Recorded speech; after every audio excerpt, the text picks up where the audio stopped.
Ladies and gentlemen, boys and girls, Joes of all ages, welcome to the main event of the evening. It's Talking Joe with Chief and Chris. Yo!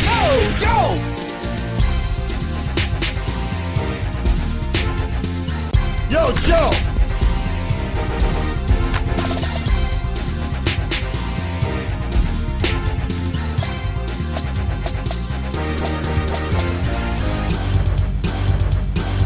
Yo! Hey, diddly hey. It's me, the Chief, joined by you. You are... Just checking that Cast is recording. Christopher McLeod, aka Diagnostic 18. I pressed record this time. Yes. Pressed record. Good to go, my man. How you doing, buddy? Yeah, well, I thought it was going to be a debacle-free show, but not so, because Of course not. You will have seen already, and I will post this up online, but as I was going up into the loft, I spilt my snacks. My snack bag released its openings, and all my snacks fell all over the floor, so I quickly scooped them all back up, kind of like 5-minute rule. Carpet fibres and all, into the packet, so... let's see how that goes in a minute when we get to that segment. But how you been?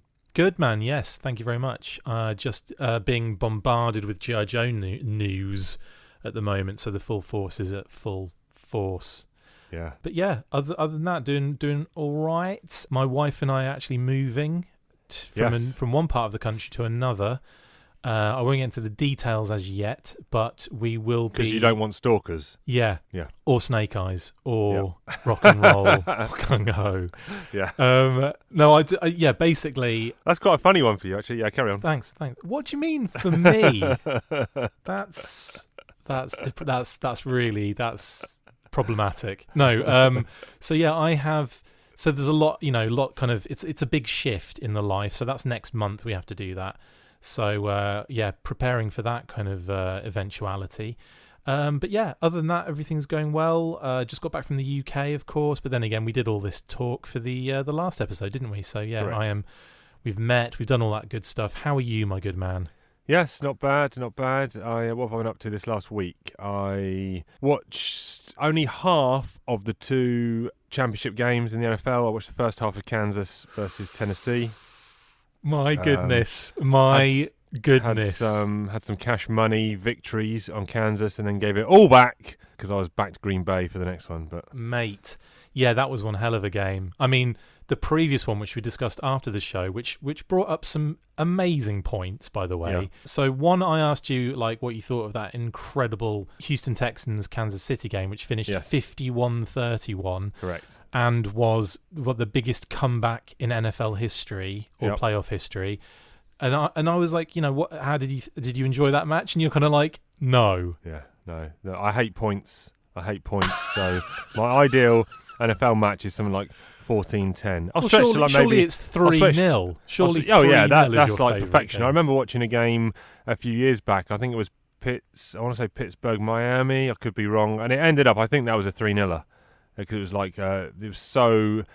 The pitch had turned into bog. But I like a good... 21-10 is a good kind of scoreline for me. But I like so defense you're hating and points the Kansas and running City Chiefs games. at the moment then, basically. Well, Titans would have been my favoured team to win the Super Bowl based on but your running name games. is Chief, for goodness sake. Yeah. Well, yeah, I do like the Chiefs, and Mahomes is. I think you messaged me saying he is full on cheat code. He's a literal cheat code. He does stuff that no man, it's like Lamar Jackson. He does stuff that no man should be able to do. You ain't afraid of no man. There's something out there waiting for us. And it ain't no man. In a field of battle, but incredible. Quickly, who's your pick for the Super Bowl?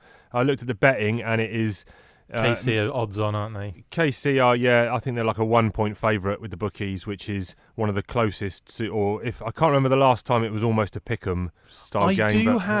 I do have a feeling though that they may falter in the Super Bowl itself. Interesting. Just because, like, I don't even feel like San Francisco are that much of an underdog.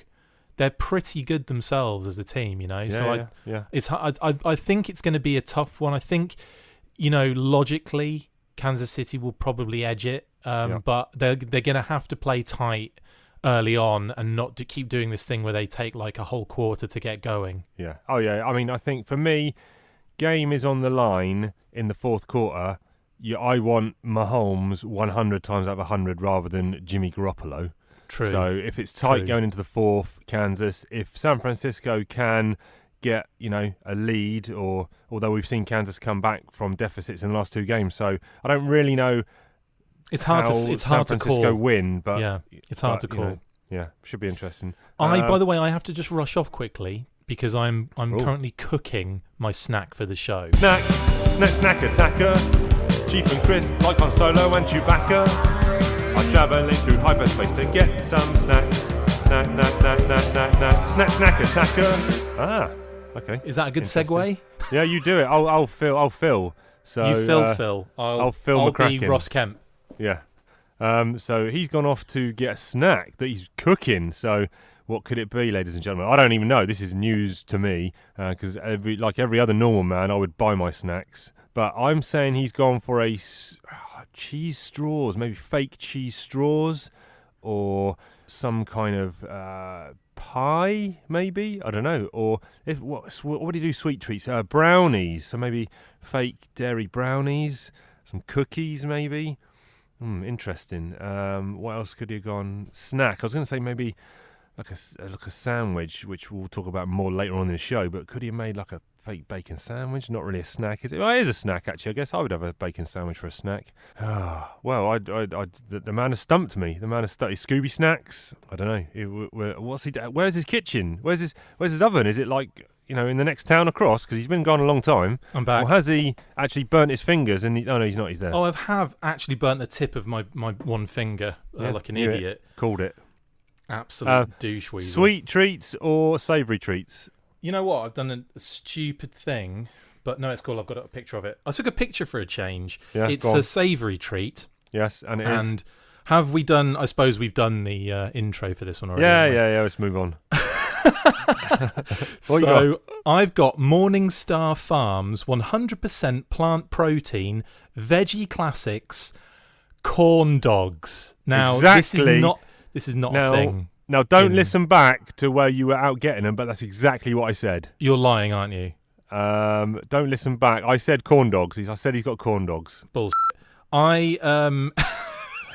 That's amazing if you did call that, but effectively corn dogs are a real American thing where it's just like a hot dog covered in some weird stuff, and then I suppose. So is it? Yeah, because I have consumed a lot of US media in my time, and you hear the references to corn dogs a lot, but still to this day I don't know what an actual corn. You're saying a corn dog is a hot dog? Yes, it's a hot dog covered in maize flour batter, fried and served on a stick. Jeepers. Have you ever seen that episode of The Fresh Prince where Ashley's working in Dippin' Dogs or whatever it's called? Okay, now what's our motto?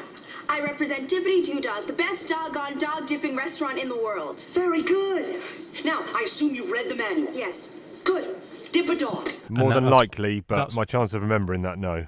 That's basically the only time I ever really knew what they were.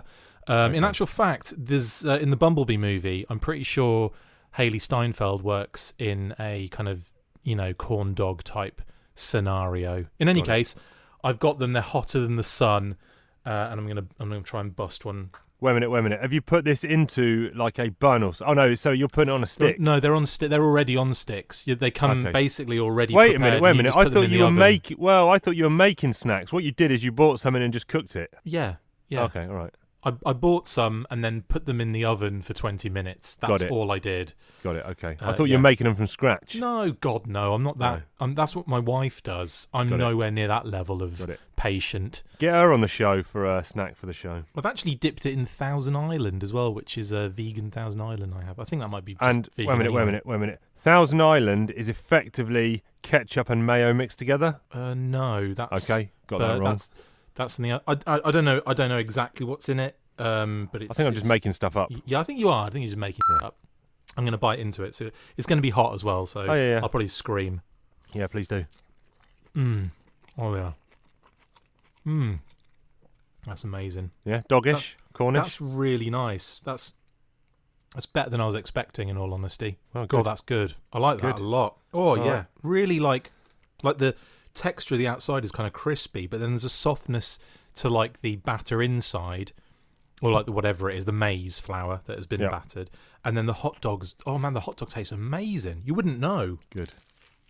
Right, I'm having my snack now because you're making me hungry. What's yours?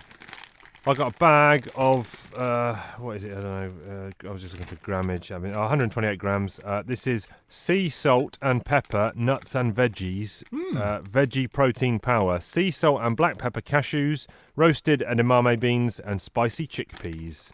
Awesome. Can I open this up? Well, we already know behind the curtain. We already know it's open because I spilt it down the stairs earlier. Right, let's get one of each. There's a cashew. Going in my gob. I love cashews. I love cat shoes. Oh man, they got a bit of poke to them. Really? Oh, a bit zingy, yeah. What's this? Edamame and This has turned into an ASMR thing, hasn't it? spicy. What did I say? Chickpeas, yeah. Oh, mate, I've got to take a picture of that. I pulled that out of the bag. And it was just.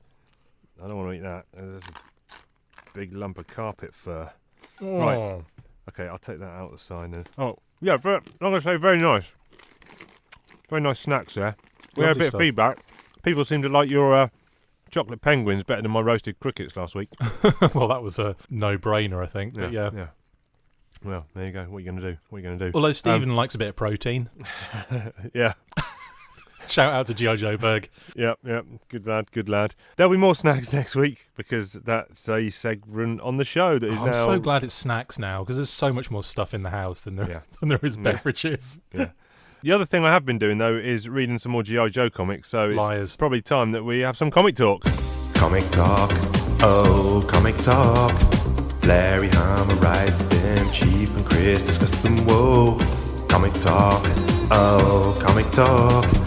Larry Hama writes them, Chief and Chris discuss them, whoa. Right, last week we just did the 155.5. If you haven't listened to it, go back and check that out. And I kind of said we're going to do 2 or 3 issues going forward, and what I think we're going to do here is just do 2 issues, aren't we? 156 and 157. Yeah, the first 2 kind of bleed into each other very closely. It's almost like reading one big comic. Yeah. There's always going to be like that connection, obviously, with each issue, but I feel like the first 2 have got a good, strong connection here. So this is Larry Hama scripting, Augustine Hold your fire Padilla. 2 seconds. Sorry, mate. I'll be right back. Phoebe needs to go outside. Perfect timing. Apologies. Phoebe needs to go outside. Be right back. Phoebe is the dog, I think. One of the dogs. Phoebe, I'm going to suggest, needs a wee or a poo. Maybe Chris can elucidate on that when he returns. Meanwhile, I am going to have some more snacks from here. Hopefully not too much carpet in the next lot. Maybe I'll cook something next week. He's cooked up corn dogs. Maybe I should cook us. If you think the Chief should cook up a snack for next week, write in and let us know. You can get us on Twitter at talking_Joe. You can get us on the Instagram, Talking Joe Comics, or talkingjoecomics@gmail.com. Let us know. I'll cook up something nice. Maybe a surprise for Chris. He won't know. Oh, well, he will because he edits this show, so he'll listen to this whole bit that I'm saying right now. So I'm not really sure about that. So written by Larry Hama. Augustine Padilla's on arts. Jay Brown's on colours. Robbie Robbins is on letters. And I've got these in the custom bind, 156. I've got the cover, the Rod Wiggum cover, which is Snake Eyes holding a big sword over some red ninjas. It looks like a Sinbad the Sailor kind of cutlass. And there's a burning wreck behind him. The other covers that you could have got were, cover A was by Augustine Padilla. That's actually quite a nice one. It's got the American flag kind of draping down over a wanted for treason poster of the Joes. And there's a couple of Cobra troopers in the foreground. And there was also a retail incentive cover, which is actually a black and white sketch by Larry Hama, and it's kind of a prelim for that cover A wanted for treason poster. So I'll see if I can stick those up on the socials. Have a look at those. This issue came out in July 2010. For those keeping notes, so we're nearly kind of 10 years into where this series got picked up again, which is quite amazing to me because, you know, I kind of see it as being maybe 5 or 6 years ago, but almost 10 years since this got picked up, which is amazing to me. Just going back to the Super Bowl quickly, I'm not sure San Francisco are going to be able to establish the run to quite the level they did against Green Bay. I mean, 220 yards, your man, what's his name, Mostert for San Francisco got. If you look at Kansas City, they're not the best defense, but they limited Derrick Henry to 69 yards on 19 carries in that game yesterday, because we're recording on the Monday. And, you know, he was getting 180 yards per game, Henry, so if Kansas can do what they did there against San Francisco, I really don't think San Francisco got the firepower. Got good receivers. George Sorry Kittle about was that. amazing. Apologies. Carry on. But I don't think they're going to... If they can clamp down on the running game like they did against Tennessee, I think that San Francisco will be in trouble. Yeah. Yeah? True. You agree? Yeah, I agree with all of that, yeah. Okay. I've done all the credits for this issue, and I've talked about the cover.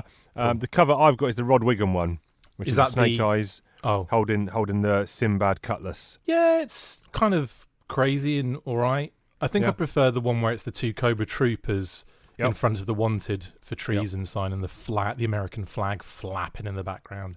Yep. And then 157, because we're covering that as well, I've got the Rod Wiggum cover again, which is a HISS tank with two Cobra Troopers in the foreground. Yeah, that's cool. And the other one, the regular cover, was the rock and roll one. Rock and Roll leaning out by Augustin Padilla, leaning out of the side of the Cobra police car. And then there was the Larry Harmer penciled cover, prelims cover as well. So, yeah. I mean, fairly generic-ish covers, but, you know, not bad by any means. Totally. So, whereas we saw the previous issue, which was all Cobra-centric, and there were hints that big picture, Cobra is in bed with the jugglers and are becoming kind of almost like a government-sanctioned task force or, you know, policing unit. And this carries over into here, and what initially struck me, and I was thinking this at the time, but then Mark Seddon kind of messaged me and give his thoughts, because he'd read the first 6 or 7 issues, and he was like, this is so many similarities to what we've already seen. You remember that story where Joe's were on the run and Roadblock had to rescue? It's almost like kind of rehashing that. Now, I don't think in the 10-year or however long, when did it get cancelled? 94, was it? 94, and then came back in 2010. Yeah, so in the 16 years that Joe has been away, I don't think Larry has kept up with any Joe comics apart from the few that he did write, you know, the origins and the frontline stuff. And it wouldn't surprise me if he's forgotten a lot of the stories that he wrote. So I'm not saying he completely forgot, but it may well be he thought that was a cool storyline. Let's try and take elements of that and kind of reinvigorate it in a new way. So there's a lot of, I mean, in terms of what the story is about, it does also mirror a lot of media and even like current events kind of at the time. The fact that you've got there was like a big trend in the kind of mid to like 2000s or whatever of doing like the kind of government espionage, like the government had taken over from the inside and so on and so forth. 2009 had been and gone, and that was the rise of Cobra, and they were already kind of put in Zartan in position for what would be the Retaliation sequel, and having like Zartan in the White House. So there's always this kind of like, you know, infiltration kind of aspect, and that was massive around that time as well, like a really kind of, I don't know, just like the trend. And I think Larry was kind of playing up to that a little bit, and like you say, he may even have had that story in his head thinking that he'd never written it before as well.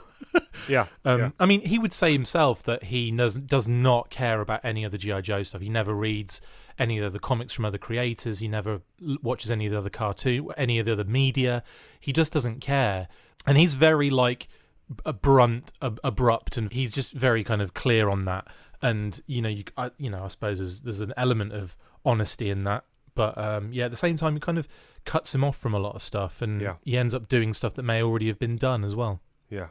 I mean, straight off the bat, for me, there's quite a lot of interesting points to talk about across these 2 issues. The first that really struck me was the kind of brutal nature of it. I mean, early on, you kind of see Hawk has got some kind of grenade launcher thing, which he just blows a dude up.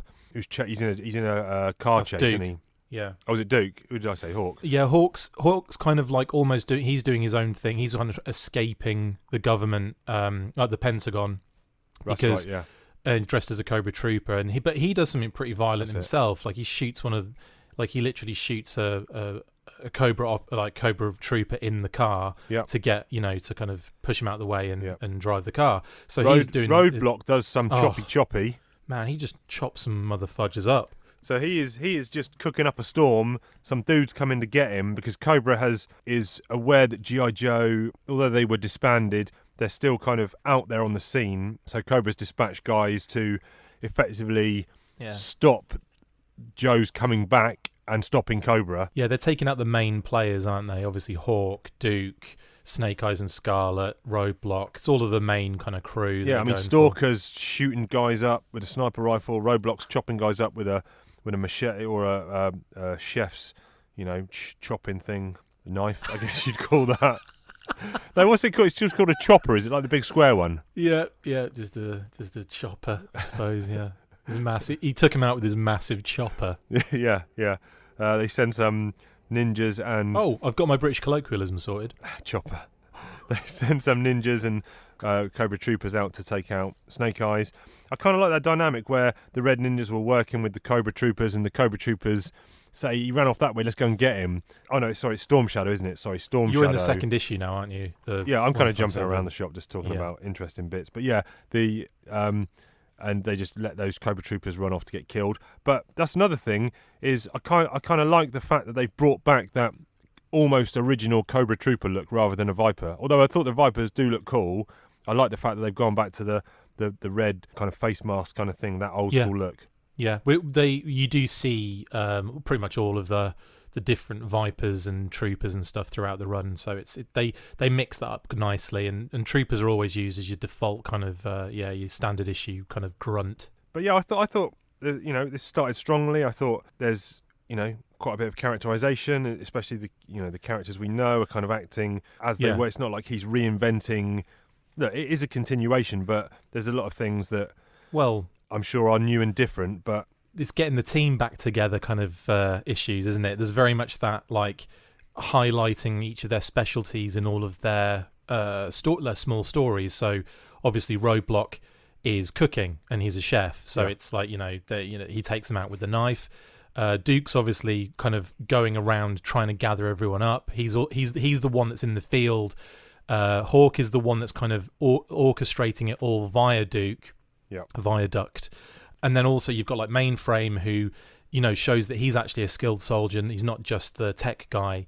And he kind of gets attacked in a difficult situation that he's in. He manages to show what he can do. Stalker is a sniper in like the Hindu Kush, so he's kind of still operating as a soldier, probably on some sort of Black Ops mission. Yeah. And then it shows his skills in how he deals with the troopers, and then Snake Eyes and Scarlet and Timber, they're together, but then also shows you what they're capable of and what they're doing. The fact that Snake Eyes takes out a group of Red Ninjas, they don't even know they're dead yet. They're on fire. Yeah. And he sets them on fire, and Scarlet says it so that we can find out where they went, because they're leaving this trail of fiery debris behind. Nice.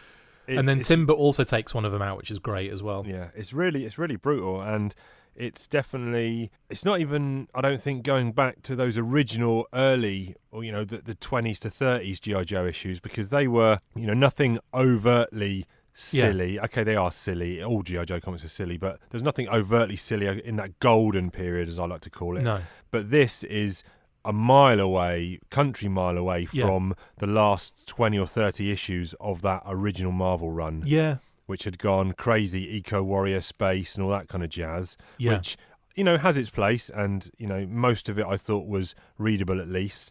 But this is really amping gritty. up. Yeah, gritty is the right word, yeah. Gritty. And I think I'm a big fan of Augustin Padilla's art here. I really, really like it. I think it's probably, for me, the best art we've seen on a Real American Hero book since maybe MD Bright back in the late 90s, early 100s. Big shout. And also, I'd have to agree with that. I love, in the second issue, in fact, is where the art starts to get really ramped up. And it's like, again, it's in the Hindu Kush, and it's Stalker's kind of storyline with the Cobra sniper. Yep. And the artwork in that is just gorgeous. Like, every panel is really rich. And then we kind of get into Cobra, and we see the Baroness and Billy fighting or training. And what's interesting about that is that Dr. Venom's name's being brought up again, and Dr. Mindbender's still trying to kind of like, you know, ward people away from the worry of it, you know, being an issue. In actual fact, he realizes what the problem is. Venom is in that machine, effectively. Like his mind is in that machine. And I like the fact that in the issue we covered last week, there was no Joes, it was all Cobras. Yes. In issue 156, it's pretty much all Joes with just generic Cobras. And it's not until the third kind of issue in this arc where, you know, Mindbender, start mixing Cobra up again, Commander, Destro, Baroness, all the Cobra hierarchy come back in, as well as the Joes. So, you know, that was well told. But I'd like to talk about my favourite bit of dialogue in this. Go on. And it's when the police car turns up when Rock and Roll's getting attacked by the Cobra troopers. Yep. He takes them out with his gun in a bag, effectively. Oh yeah. And then once he's kind of like knocked out the rage, they call it. I mean, it's not. It's kind of like the Steel Crusher from Rise of Cobra, Okay, which I think that's the question I've got on my pad. Cobra Ray's A-Team van. Yeah, the Cobra Rage, in actual fact, is a completely different vehicle. I'm not going to talk about that in toys, but this one that we're looking at here is definitely like a very similar looking vehicle to the Steel Crusher APV from Rise of Cobra. Right, that'd be interesting. I'll be interested to know whether Larry Hama wrote, you know, Cobra Rage, and then Padilla just had the wrong reference, or whether Larry said Cobra Rage, draw it like this. Yeah, it's hard to say, really. Just didn't care what the toy was like. Not sure about the details on that, but yeah, that's a good point. Maybe they were just making something up, and Larry didn't realise a rage already existed as another thing. Yeah, possible. Sorry, your favourite line of dialogue. Yeah, my favourite line of dialogue. There's a couple. It's in that whole series saying, like, I may not be able to lock and load this baby, when he's talking about his gun. Yeah. But even cased, it's still good for a vertical butt stroke and some heavy-duty thrash and bash, which I thought was like, hilarious. But my favourite bit is at the bottom of the page where Hawk turns up in the Cobra police car and he's like, rock and roll. And he says, is that an exclamation or are you calling my name? Yeah. Just some random guy shouting rock and roll. Yeah, could it be? Yeah, rock and roll, baby. No, because he probably can't see it's Hawk at the time either. Yeah, exactly. Yeah, and brilliant. I just thought that was really fun. There's also an element in the story which I found quite confusing, and I couldn't really get the moral aspect around my head. Wait a minute, it's normally me that's confused and asking you to explain stuff. Well, it's not really much. Well, this is what I'm confused about. So all of a sudden, Scarlet, Snake Eyes, Timber, and Duke are on the road. Yep. They haven't changed their gear, so they're concerned about like standing out a little bit. I think Snake Eyes and Timber are like in the boot or something. I don't know where they are. But they go past this HISS tank, which has pulled over this truck, which they think is full of like illegal immigrants or whatever. Yes. And then another truck's driving past with a bunch of kind of like your gun-toting kind of... Is it just rednecks? Is it just... Yeah, I guess. But like, you know, the kind of like the border wall kind of patrollers who... Right. Are like, you know, I suppose doing it not officially, should we say, like vigilantes almost. And they are kind of pissed off because the HISS tank guys, the guys in the HISS tank are like letting them go.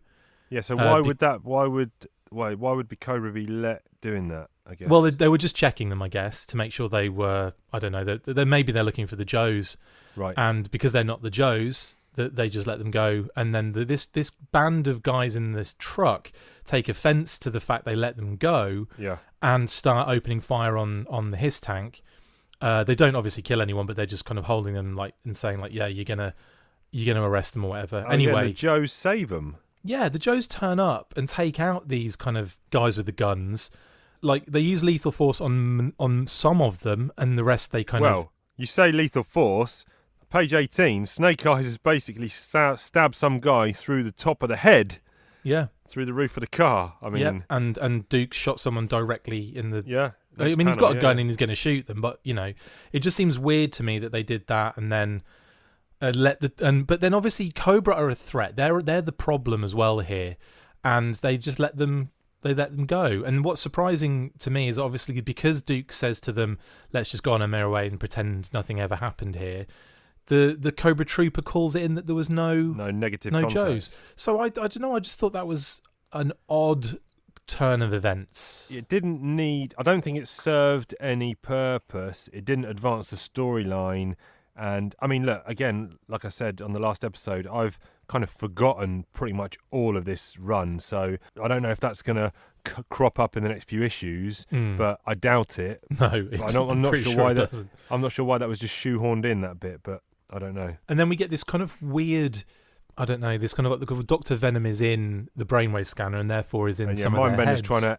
trying to get him out, isn't he? Yeah, and then you've got Billy and Baroness end up finishing their sparring session, where Billy has effectively been saying Dr. Venom quotes the entire time. Yeah, and then they make out, which was really odd.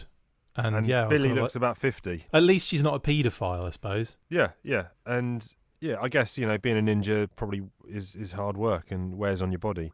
But we see the couple of instances where we see Storm Shadow, where he's up in the mountain range. He looks absolutely jacked. He is roided to the hills, which I thought it was drawn. I quite like him kind of beefed up. Yeah, it's good. yeah. And we also see him on the last page.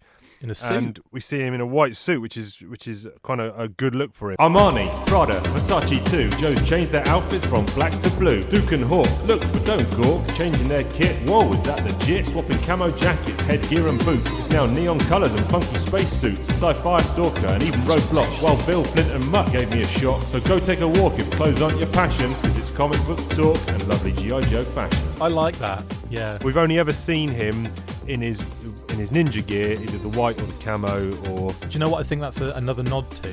Just as the Steel Crusher APV from Rise of Cobra is in there, I think this is kind of a slight nod to his suit wearing in Rise of Cobra, where he does wear an all-white suit in some scenes. Okay.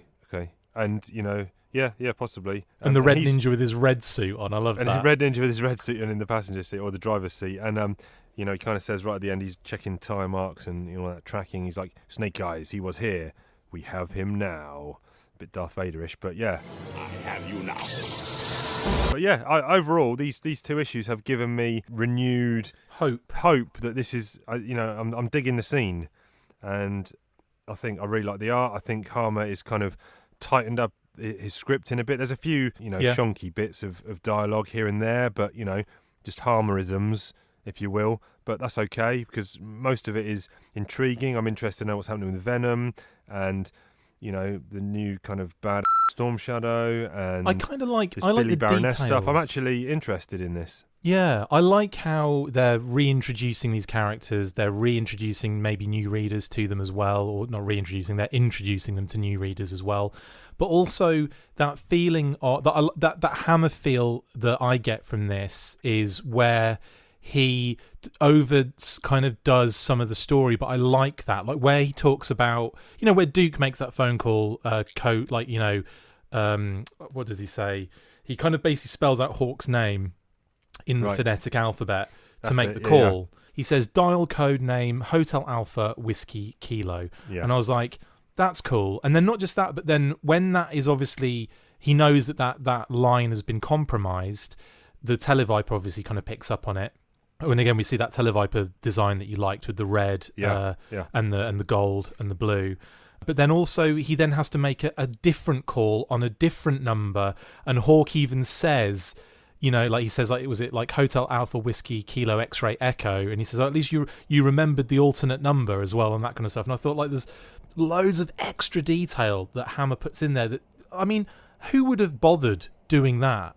Do you know what I mean? Usually they'd have just gone straight through to Hawk and the Televiper would have picked it up in between. Do you know what I mean? Like, that would have been what a normal writer would do. But Larry adds that extra layer of like 2 pages worth of exposition in there. Yeah. No, it's good stuff. It's good. I'm looking forward to this concluding arc. I mean, I don't know where this arc finishes, so I guess we're not yo-joing this just yet, because we've probably got at least another 2 or 3 issues to like go. 100 and something issues to go, mate. Yeah, I mean, we'll try and find if we can find a natural end point to a story arc, then at that point we'll give it a yo-joage. I would imagine A Real American Hero Volume 1 will be the story arc. And how many issues is that? I don't know. Oh, fudge knows, mate. We'll find out. It's not a problem. But effectively, we're not going to yo-jo this right now. So again, to the readers, maybe read. I think we're probably looking at 2 issues per pod. But just to be safe, read 3, just in case we go fancy pants and do an extra one on you.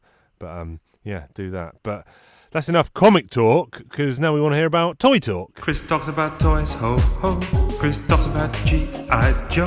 He talks about all the things from the comic book and the animated show. Chris talks about toys. Chris talks about toys. Chris talks about toys.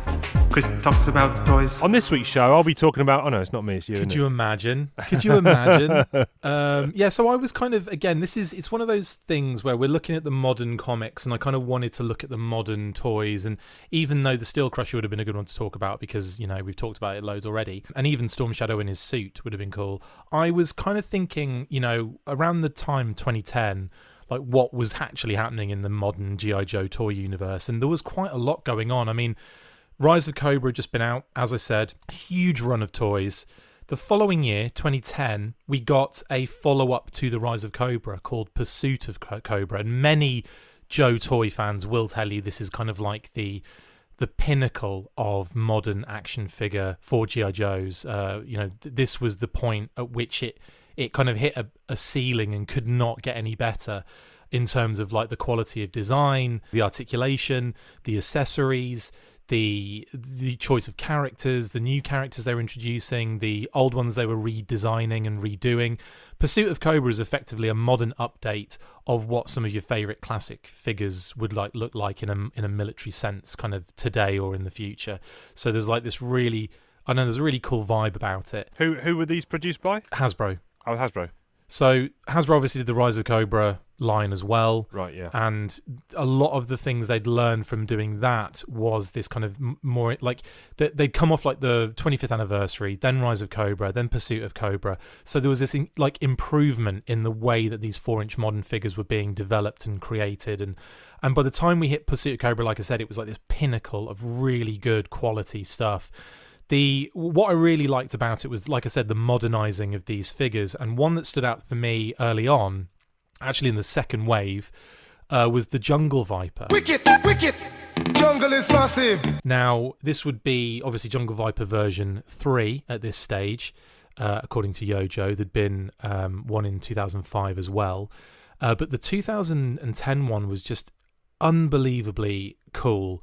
So they redesigned so many different things, including this. They made this incredible, like, futuristic ghillie suit for him, which was basically clipped onto different parts of the body, and you could kind of like move it around, and it was like a giant digital tree. It's really like the only thing I can describe it as. It's mental. I loved it.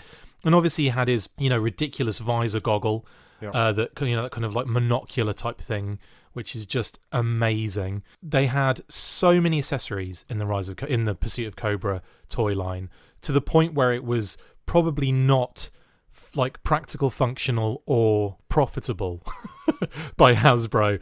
But these figures, like when you got them on card, the weight of them, based on the amount of accessories they came with, was insane. And obviously the Jungle Viper, they do him like this long range kind of ridiculous sniper, and the rifle he has is huge. Like, it's just ridiculous.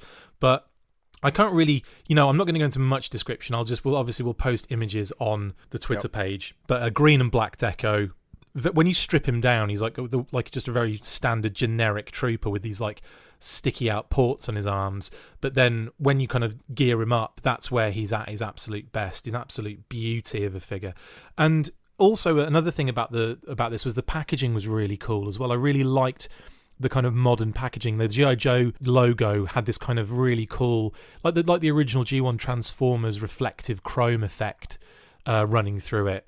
And also the artwork was sensational. A lot of different art, very photorealistic kind of stuff.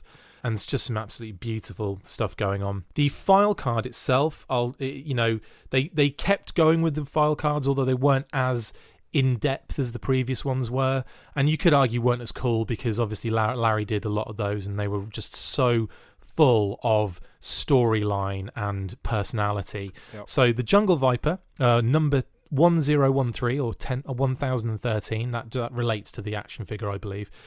Jungle Vipers are Cobra troopers with special training as silent marksmen. Their opti-camo ghillie suits have digitised camouflage blades, which make them disappear from any detection devices. They also use multi-visual imaging systems that give them wide visual displays of surrounding territory. Mission equipment, Skulker JS high-powered Jungle Series marksman rifle. And there's another bit of information on that says 7868JU. So I don't know. I think guessing jungle is that's what it's short for. But anyway, that is effectively the Jungle Viper version 3 from 2010's Pursuit of Cobra line. Hello. Hi. You still there? Yeah. Okay. I don't know what happened. You just stopped. Yeah, I finished the thing. Oh, that's it? Yeah, I said that's the Jungle Viper da-da-da-da-da-da. And then I was waiting for you to come in. All right. That's Toy Talk for this week. Sorry, what more did you need? Did you I need don't know. more information? I don't know. I was away with the fairies, obviously. Okay, good. I thought it was going on for ages then as well, and clearly I wasn't. No, it's good stuff. It's interesting it's all interesting because outside of the first couple of years of actual G.I. Joe toys, I'm clueless, but this is even going into realms that I didn't even know existed. So good Exactly. stuff. An education for the chief. More toys next week and more British colloquialisms next week after we do this week's British colloquialisms, aka over egg in the pudding. We got a pudding, we're gonna egg it. We got a pudding, we're gonna over egg it. We got a pudding, we got no criticisms. That means it's time for some British colloquialism. This was on a what did I see this? It was on a TV show. It was on some British TV. I can't even remember what it was. But anyway, the guy said, "Oh look, he's come a cropper." That rhymes with my one. It does, yeah. He's come a cropper, and I think it was someone who fell off his bike or something like that. So yeah, he's come a cropper, meaning a misfortune has happened to him. Normally, falling off something. I would say. Is that about fair? Do you think falling off something? Yeah. Or crashing something. Yeah, he's come coming a cropper is just like you say, just not doing something successfully. Put it that way. Yeah. There you go. Your one you picked up earlier from this issue of G.I. Joe. And guess what? I'm not going to use it. Okay. I have actually one that I don't like that I want to use now, and we banned around the term, and the only comes to mind because I was thinking of Larry Hama when we were talking about the last, that last comic, and how he's referred to as a legend, and how in the past he's joked saying that legends are dead, I'm still alive. He has said that before a few times, which I thought was really funny. But we kind of banned that term around quite a lot, and one of the British colloquialisms that used to happen a lot when I used to hear it loads when I was a teacher at a music college. The kids would call each other like ledge, and I would hate it. I don't know why. It just rubbed me the wrong way on a massive level. Yeah. And obviously it's just an exaggerated slang term for someone that they like, or someone cool, or someone famous.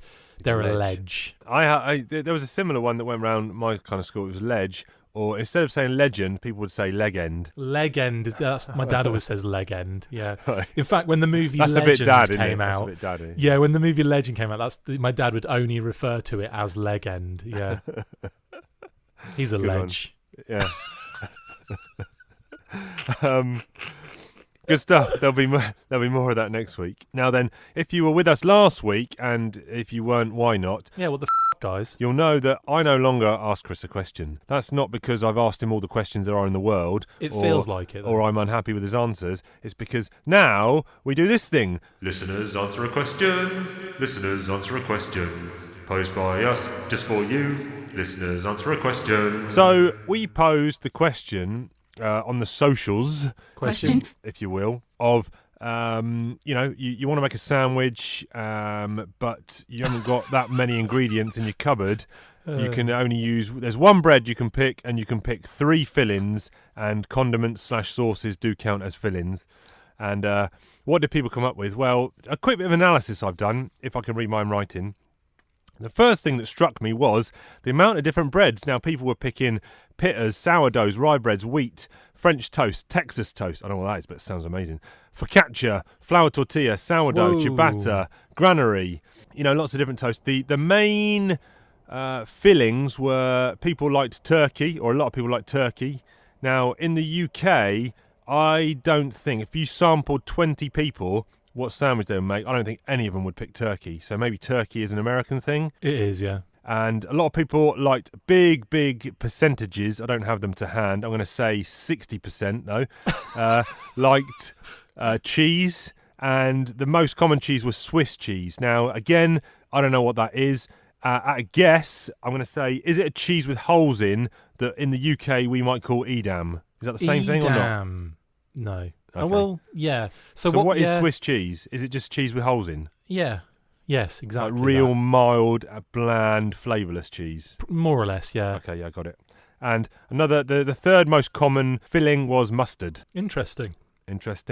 And my 3 personal favourites that I want to give shout-outs to is the good folks over at What's on Joe Mind. They said a Kaiser roll. I don't know what that is, but it sounds amazing. Corned beef and horseradish mustard. Now, corned beef, I'm trying to be plant-based, so I'm off the meat. I've got a bit of... I was pescatarian. I've got to use up that fish that's in the freezer because I don't want to waste food. So once I've done that, I'm trying my hardest to go plant-based.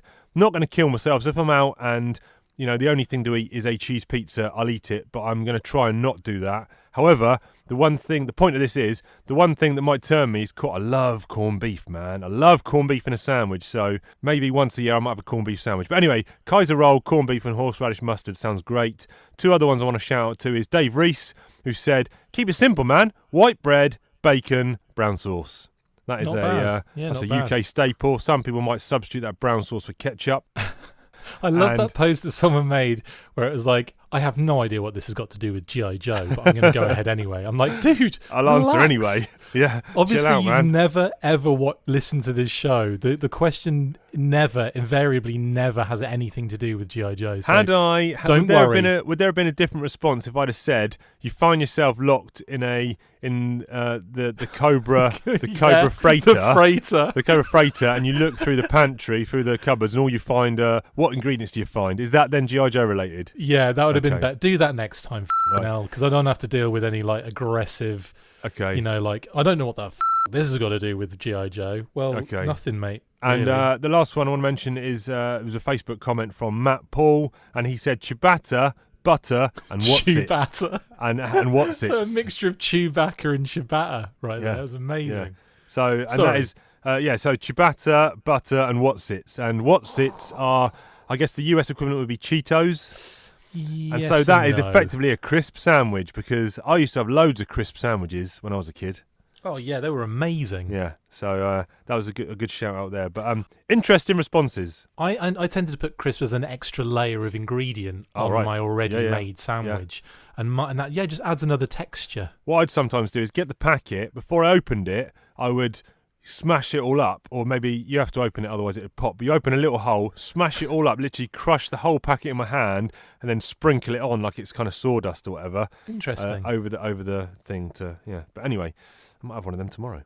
There'll be another question that we will be posing to you, the listeners, and we'd be grateful if you could respond. We've had great responses so far, so keep up the good work. We really appreciate that. Read the issues that you need to read for next week's show. Yeah, do your homework, guys. Jeez. Yeah, do your homework. If you want to get in contact with us, you can do that. I've already given out the details while you were doing something, letting the dog out for a turd, but I'll give them out again. It's talking_Joe on Twitter, Talking Joe, just in case you edit that bit out, Talking Joe Comics on Instagram, talkingjoe@gmail.com, or Talking Joe, a G.I. Joe podcast on the Facebook. It is a private account, so we don't get any public numpties joining in, so all you have to do is send a request and we'll add you to that group. If you want to rate and review us, you can do that. Go to iTunes, that little purple icon, I think it is. Give us 5 stars. Say Chief and Chris sent you. They told me to make a sandwich. So anything you want. Say whatever you want. It's that funky iTunes algorithm. No one knows how it works, but you get rankings, you get the charts. Do that on Spotify, wherever you listen. You can find us on all the usual places. Where can the people find you, sir? Diagnostic80 on Instagram and Twitter, and of course the Full Force podcast in multiple places on Podbean, iTunes, Stitcher, YouTube, Patreon, Facebook, Twitter, all of the places. Yeah, all of them, in fact. All of the places. Do it. With that said and done, we'll see you down the road. Cheers.